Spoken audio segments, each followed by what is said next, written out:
లఘు చర్చ దేనికి? క్యాబినెట్ ఆమోదించిన తర్వాత నెక్స్ట్ స్టెప్ ఏంటి? బట్ ఇవన్నీ మరి ఈ సరే లఘు చర్చ అన్నారు, మరి కౌన్సిల్కి వస్తే కౌన్సిల్ ఏం చేశారు? స్టేట్మెంట్ ఇచ్చారు.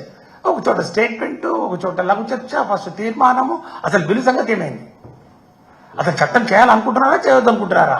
అసలు దీని మీద ఏమైనా క్లారిటీ ఇవ్వాలనుకుంటున్నారా, లేకపోతే ఈ రాష్ట్ర ప్రజల్ని ముఖ్యంగా దళిత సామాజిక వర్గాలందరినీ కూడా కన్ఫ్యూజన్లో పెట్టి ఏదో ఒక మోసపూరితంగా రాజకీయ లబ్ధి కోసం ఏదైనా మళ్ళీ ఏదైనా డ్రామా చేసి దానికి తెరలేపాలనుకుంటున్నారనే ఒక అనుమానాలు ఈరోజు అందరి మనసులో, ముఖ్యంగా దళిత ప్రజల మనసులో ఈరోజు మరి వచ్చినాయంటే దీనికి కారణం మీ యొక్క ప్రవర్తన.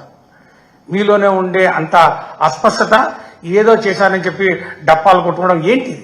What is this? అసలు ఒక చట్టం చేయాలంటే దాంట్లో పాటించాల్సినటువంటి అంశాలు మీకు తెలియదా? ఒక చట్టం చేయాలంటే అప్పుడు ఒక బిల్లును తయారు చేయాలా పకడ్బందీగా.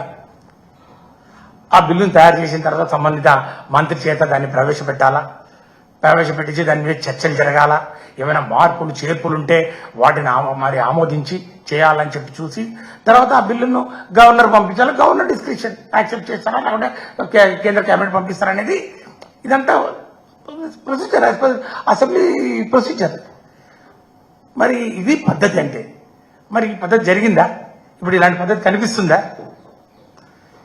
ఆర్డినెన్స్ చేద్దామంటారు. ఆర్డినెన్స్ అనేది కేవలం కొన్ని నెలల పాటు సెషన్ టు సెషన్ మధ్యలో ఇంటర్వ్యూ పీరియడ్ లో ఏదైనా చట్టం చేస్తే దాన్ని ఆర్డినెన్స్ ఉంటుంది. ఎందుకంత చట్టానికి ఇప్పుడు అంత పవర్ఫుల్ కాదు కదా. ఆర్డినెన్స్ అనేది ఒక తాత్కాలిక వెసులుబాటు. మీకు అసెంబ్లీ ఉండే లాస్ట్ డే పెట్టుకొని లాస్ట్ డేలో మీరు ఈ యొక్క లఘు చర్చకు ఇంత పెద్ద అంశాన్ని పెట్టడంలో ఎక్కడ ఏదో చిత్తశుద్ధి లోపించట ఈరోజు ప్రజలందరూ అనుకుంటా ఉన్నటువంటి మరి విషయం, ఎక్కడో స్పష్టత కనపడని విషయం. మరి ఏ రకంగా న్యాయం జరుగుతుంది దళితులకు అనే విషయాన్ని కూడా ఒకసారి దీని మీద ఈ రాష్ట్ర ప్రజలందరూ కూడా దీర్ఘంగా చర్చిస్తా ఉన్నటువంటి విషయాన్ని కూడా నేను మనం చేస్తా ఉన్నాను.